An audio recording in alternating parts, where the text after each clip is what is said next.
Man suspected in an attack on Elnaz Hajtamiri. She's been missing since 2022, has been extradited to Canada. This is after being arrested in Texas. U.S. Immigration and Customs Enforcement sharing a video of the arrest of 25-year-old Sukhpreet Singh in San Antonio. This happened in June.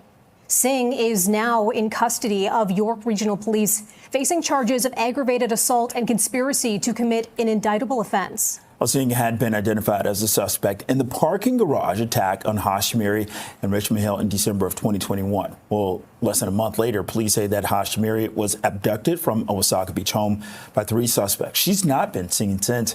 Investigators believe that she is dead. Well, her ex-boyfriend, Mohammed Lilo, is charged with first-degree murder. For a closer look at the latest developments in this investigation, we're joined live by CP24 crime analyst Steve Ryan. Steve, thanks for being with us. You know, this is a tragic story we've been following for several years now. What does this new development say to you? Well, this gives the police another opportunity to speak with this accused, not charged with connection to the homicide, but charged with an aggravated assault and the conspiracy to commit an indictable offense, as you said. So he might have information pertaining to her disappearance and her murder. Her ex-boyfriend has been charged by the OPP with her murder. So this is just another opportunity for another person that might have information now that he's back on Canadian soil and in police custody. Steve, what do you make of this? He was found south of the border in Texas, like the very end of Texas, in San Antonio. So there's no offense for fleeing if you were suspected of committing an offense. But it certainly goes towards the Crown's case when it comes to circumstantial evidence, because it goes towards consciousness of guilt. The Crown could argue circumstantially that you're accused of committing this offense, you did this offense, and you fled to Texas because of the offense that you committed. So this can work against somebody who is alleged to have been an accused in a criminal offense and now has fled to another country. Now, we did speak with York Regional Police earlier today with regards to this arrest, and here's what we were told. Let's listen. Because it has happened in 2 different regions, we split the case. So OPP will be looking after the abduction and disappearance of Elnaz while we deal with the assault that happened back in December. We have arrested 8 people in connection with that assault since December 2021, with Mr. Sukhpreet Singh being the most recent. And in relation to the OPP investigation, her ex-boyfriend has been charged with first-degree murder. Okay, so Steve, what's next here? Because there's this assault, but then there's also, Hajtamiri, she's still missing. Well, the police believe that she is, in fact, deceased, that she had been murdered, and they laid a first-degree murder charge. So there is no body, but you do not need a body to lay a murder charge, nor do you need a body to convict of murder as well. You've got circumstantial evidence. So you have the fact that there's been no confirmed sightings of her since she was reported missing. You've got the attempted abduction of her in December of 2021. January of 2022, she was abducted. Eyewitnesses saw her being abducted, and she hasn't been heard from since. So you've got no confirmed sightings of her. You've got no activity on her social media, no banking activity. There could be a circumstantial case to be made that, in fact, she is deceased. And the police might have DNA evidence as well, which would add to their circumstantial case. What should we expect next in this case? Well, they will proceed with these charges, the aggravated assault charges, and perhaps one of these 8 people, hopefully, fingers crossed, has information pertaining to her murder as well, and they may roll on the others and provide information to the OPP, which might help this family get some closure when they are able to locate and recover the remains of their loved one. Okay. CP24's crime analyst, Steve Ryan. Thanks, Steve. Thanks. A deadly shooting in a Montreal area Starbucks yesterday is now believed to be linked to organized crime. CTV's Scott Hurst joining us live now from the studio with the latest on this. Good morning, Scott.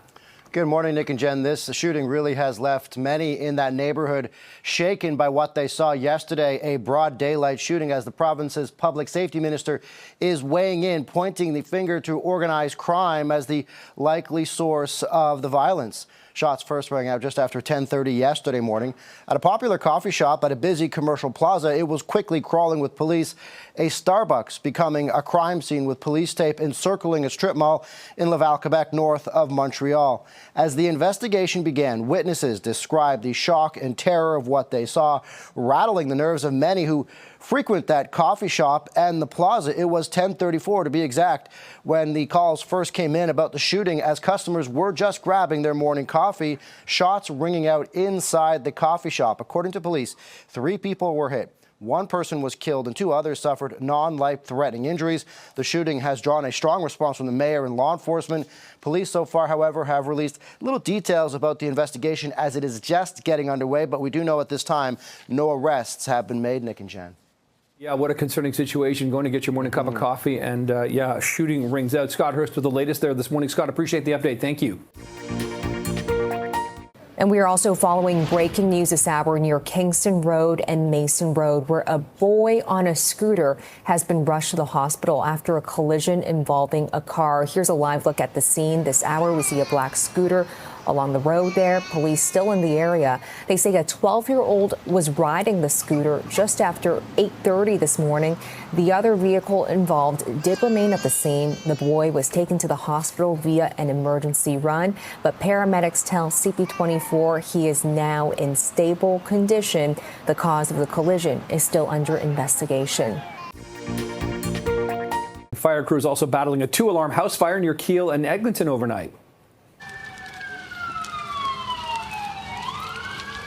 And this video was sent to us by a CP24 viewer. Toronto Fire says the fire broke out just after midnight and was knocked down about 2 hours later.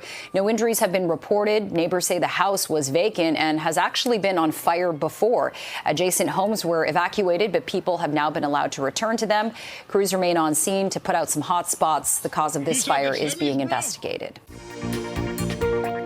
Well, Premier Doug Ford says that he's looking to expand the use of surveillance cameras to help catch suspects in car thefts and home invasions. This is days after announcing legislation to ban speed cameras. What these cameras do, they pick up a license plate, and if it's a stolen car, it gets immediately reported to the police, the local police. I had a conversation. It was a promptu meeting with our community. I don't know, about 60, 70 people came out. There's been 4 home invasions in our small community over the last 10 days. And there's an opportunity only if the community wants it, right? If you don't want cameras for security reasons, I know a lot of people have home cameras as well, then we won't put it in. We'll only put those cameras in if the city or the town wants it in. Premier's office says they're in the very preliminary stages of looking into these cameras. There is currently a $2 million grant program allowing police services to set up CCTV cameras, and the province will pay half the cost. A man has been arrested in the shooting death of a Stouffville man who was on a golf trip in Wisconsin. 32-year-old Giovanni Mike Robinson was shot and killed on Wednesday while walking back to his hotel. Police in Sheboygan Falls have charged the suspect with first-degree reckless homicide. He's a 35-year-old man. Robinson had just become a new father, and he was scheduled to fly back to Canada next week for his sister's wedding. That wedding has since been postponed. The mayors of Burlington and Brampton are teaming up and leading an effort to convince Premier Doug Ford to change course on his plan to ban speed enforcement cameras. Burlington Mayor Marianne Mead Ward and Brampton Mayor Patrick Brown have written a letter to Ford with the support of 20 other mayors. They argue a total ban on the cameras would reverse years of progress on safety in school zones. They're asking Ford to allow speed cameras to still be deployed near schools, but with a number of added measures. So these measures include using a reasonable threshold of speed before a ticket is issued and setting a warning for a first offense. Well, Ontario is among 5 provinces that will see a minimum wage increase starting today. Let's turn to CTV Scott Hurst now for more on the wage increases here, not just happening in Ontario, Scott. Good morning, Nick and Jen. In Ontario, according to the government, that'll support more than 800,000 workers. But as you mentioned, not just Ontario, 5 provinces specifically will have their minimum wages increased today. Ontario, Manitoba, Saskatchewan, Nova Scotia, and Prince Edward Island. In Ontario, it is going up 40 cents. Now the wage will be $17.60 per hour. As you look at the wages and the increases across these 5 provinces where we are seeing the hike as of today. The provinces are increasing wages as Canadians, however, continue to struggle with the high cost of living. Despite the boost in the minimum wages, affordability remains a huge concern and a huge problem for many right across the country. affording a mortgage, buying groceries, of course, paying rent, all a huge strain for so many. And according to a report by the Canadian Centre for Policy Alternatives published earlier this year, focusing on renters specifically, which it states makes up a third of households in Canada, people living in Toronto, specifically Ottawa as well, would need to earn more than double the new minimum wage to just afford an average two-bedroom rental apartment and for it to be affordable. A generally accepted threshold for affordability is paying less than 30% of your rent. And so if you get to that point where you have to pay more, obviously the choice is cutting into more of your income, and that is taken away from so many other bills right now that, of course, Nick and Jen, are continuing to pile up. Yeah, they certainly are. Okay, that is CTV Scott Hurst joining us live from down the hall in the studio. Thank you, Scott. Yeah, Phil and Bakari, we heard today from several police leaders, including the chief of police in Niagara Region, and they announced the results of a multi-jurisdictional collaborative project, covert project, which targeted a criminal organization. And as a result of the sharing of information, the collaboration amongst those several police services, as well as the CISO and the CBSA, there was some tremendous results. And just another example of the effective police work that can be done when police services share information. Many of those police leaders today at this press conference spoke about the importance of collaboration. Some said that policing can't be done in a silo.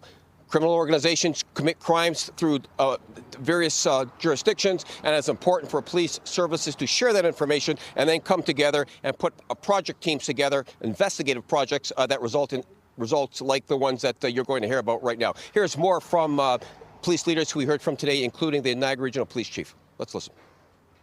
The primary focus was to dismantle the networks responsible for large-scale drug trafficking, while also addressing related criminal activity, including auto theft.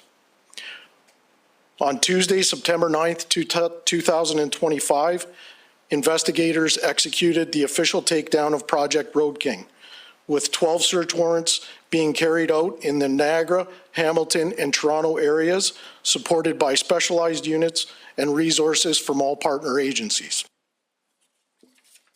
Organized crime groups do not respect municipal, provincial, or even international boundaries. They exploit every opportunity to traffic drugs, traffic stolen vehicles, and prey upon vulnerable citizens in our communities. And while the activity may begin elsewhere, the impact is felt right here at home, on our streets, in our neighborhoods, and in the lives of the people that we all serve.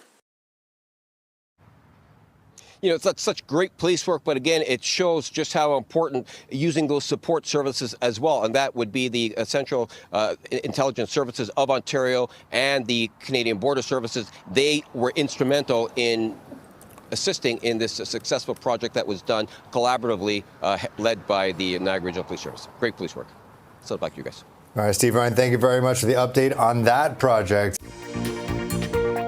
The Ontario Liberals have begun the process of selecting a new leader. It comes after Bonnie Crombie announced she was stepping down after only receiving 57% in the leadership vote at the party's annual general meeting a few weeks ago. The party's executive council announcing yesterday that it has approved the creation of a leadership vote committee. That committee will put out a survey which will ask party members for their opinion on how to run a fair leadership vote. This morning, police arresting, they say, a second suspect in the fatal shooting of 8-year-old Javea Roy. Let's go back to August the 16th, an incident that did shock so many. Roy struck and killed by a stray bullet in his one-bedroom apartment on Martha Eaton Way as he was lying in bed. Police in London, Ontario, making the arrest almost a month and a half later. One of the two outstanding suspects, we're told, taken into custody, now charged with first-degree murder. That person cannot be named because he was under the age of 18 at the time of the shooting. A 16-year-old boy has also been arrested, this done previously. A third suspect believed to still be at large. York police are looking for the public's help identifying the suspect of a gas station robbery in Vaughan. Investigators are looking for this man. The incident happened shortly after midnight in the area of Steeles and Islington. Police say the suspect forced open the cash register while a staff member was restocking merchandise. When the employee confronted the suspect, he threatened to stab him. Well, he is described as between 25 to 35 years old with a thin build and was last seen wearing a gray hoodie, blue jeans, and red shoes. Yeah, for a closer look on this, let's speak with CP24 crime analyst Steve Ryan. So how's this all going to work out? Is this any different than previous blitzes? Well, this is the third year that Operation Auto Guard. So this is Operation Auto Guard 3.0. It started in 2023, and it's got an enforcement component, community engagement component, and an education component as well. So it's proactive. And I've been saying all day that typically when a young officer comes out of Elmer, you want to help people. But what you learn very quickly is that most policing is reactive. You're called after the deed is done, after the property is taken. Proactive policing is very effective when you've got the community's buy-in, as York Region currently does and apparently does. The numbers speak for themselves. 2023, 66 arrests, 80 vehicles recovered. 2024, 17 arrests, 15 vehicles recovered. And in 2025, there's been a 34% decrease. So this is obviously working. It's a small sample size, of course, but at least the numbers are going in the right direction when it comes to community safety. Okay, so you were able to talk to police today about this. What was most interesting to you? The numbers stood out to me. It's always a positive thing in the world of policing when you can say that what we are doing is having a positive effect. When the numbers come down, the numbers clearly don't lie. And the education component and the community interaction is very important when it comes to proactive policing. Let's hear from Constable Dixon, who I did speak with earlier on. Hear what he said. In the first Auto Guard, which I was very pleased to be taking part in, we ended up getting more than $5 million of vehicles back. We're talking about more than 50 people that are arrested and hundreds of charges being laid. I believe it was more than 300 different offenses that we related to the first one. Taking it from that and moving through into the second year, we are also very pleased to see success targeting these large-scale exporters where we're charging not as many people, but arguably more important people in the industry. All right, Steve, it's good to know because auto theft, super annoying. Real quick, what the constable said there about more important people, he's referring to the heads of the snakes, if you will, when it comes to organized crime. There's big money in auto theft. It's not just joyriding by kids. What happens, though, is that organized crime often, according to the police, recruit young people who go out and they are the foot soldiers. They do the dirty work, and then the young kids get money. Their reward, their pay is certainly higher, outweighs the risk of being caught. That's the dilemma we're having right now. And then we could talk about Youth Criminal Justice Act and all that stuff later. It's a complicated web, and we're glad you're on our side to break it all down. An MPP facing domestic violence charges says that he plans on staying on in his role, but will be taking a short leave. Now, Chris Scott represents Sault Marie. He was charged with assault and assault with a weapon after being arrested in Toronto last month. In a statement, Scott says that he has retained a lawyer and trusts the criminal justice system. He also asked for privacy for his family. Scott was kicked out of the PC caucus following his arrest. And police are investigating after two people were caught on camera setting fire to an Oakville movie theater. This is the same theater that was also shot at this morning. Yeah, here it is. Footage shared by Film.ca Cinema shows two people approach the front doors of the theater at Spears Road, pour a flammable liquid, and you can see, set it on fire. Suspects then quickly run away to a nearby white SUV. And the fire was set early in the morning, September 25th. The theater's doors sustained significant damage. Halton police say the theater was also shot at before 2 o'clock this morning. The business was closed in both cases, so nobody was hurt. Anyone with information, you're asked to come forward. And a statement from Film.ca Cinemas reads, evidence seems to show that the participation in the exhibition of South Asian films has led to these incidents at our theater and other theaters across the GTA. Out of an abundance of caution, we have made the decision that the safety of guests and our cast require us to withdraw ourselves from screenings of Kantara, A Legend Chapter 1. They call him OG, and all future South Asian films indefinitely. Well, a multi-vehicle crash, it's tying up the afternoon drive on the 403 in Mississauga. Yeah, Chopper 24 was over the chain reaction crash in the westbound lanes of the 403 at Mavis Road. It happened around 4 o'clock. One vehicle ended up wedged under another one. The OPP say no injuries are reported, but 2 lanes still blocked. The Toronto Regional Real Estate Board says sales in September rose as prices kept coming down. And we'll have a conversation with Treb later on. But Treb says the 5,500 homes sold was up 8.5% from the same month last year and up 2% on a seasonally adjusted basis from August. The rise in sales came as the average selling price was down 4.7% from last year to just under $1,060,000. There were more than 19,000 new listings, up 4% from last year. The board says interest rate cuts from the Bank of Canada could help push those sales up. North York Harvest Food Bank says it is facing a major hurdle as the Canada Post strike continues. Well, the charity that supports 30,000 clients every month says that this normally is the time of year that they would be mailing letters to donors as they look to raise crucial funds. Well, North York Harvest says it typically receives $3 million through the mail between September and December, which is most of the money they raise for the entire year. Because of the postal strike, donors can go to their website, northyorkharvest.com, to give instead. And joining us now with more on this is Natasha Bose, North York Food Bank's Director of Development and Marketing, and with more on these obstacles and the challenges that you're facing. Thank you so much for joining us. I'm guessing timing is not great, I guess, at any time of year when the opportunity for donors to contribute to your organization is impeded. Tell us about this latest situation and how it's impacting your food bank. Absolutely. So the week before Thanksgiving, things really kind of gear up at the food bank. So many people are having food drives or mailing in donations. We had a food direct mail planned to go out on Friday, the day of the strike, and now is not able to go out. So everything is on hold. We're still kind of recovering from last year's events and trying to make sure that we have enough funds to cover the food that our community needs. We know that more than 30,000 people rely on us for food, and we need the donations to come in so that we can keep providing services to our community. When it comes to these mail-outs, obviously we understand that this is a crucial time for fundraising. Are there alternatives, obviously, other than just directing people to your website? Are there alternative ways to get some of this messaging out to those potential donors? Yeah, we do a lot of social media campaigns, so we've doubled down on that right now. We are doing a lot of home phone calls to donors to see if they can still give a donation over the phone. We're definitely encouraging people to go to our website and make a donation. We'll also be open the Saturday of Thanksgiving from 9 a.m. until 3 p.m. So if people want to come by and drop off food or drop off a check, I will be here personally and I'm going to welcome them. I can give them a tour of the warehouse and show them how things are happening. So we would love to see anybody from the community come out on that day to help support the food bank.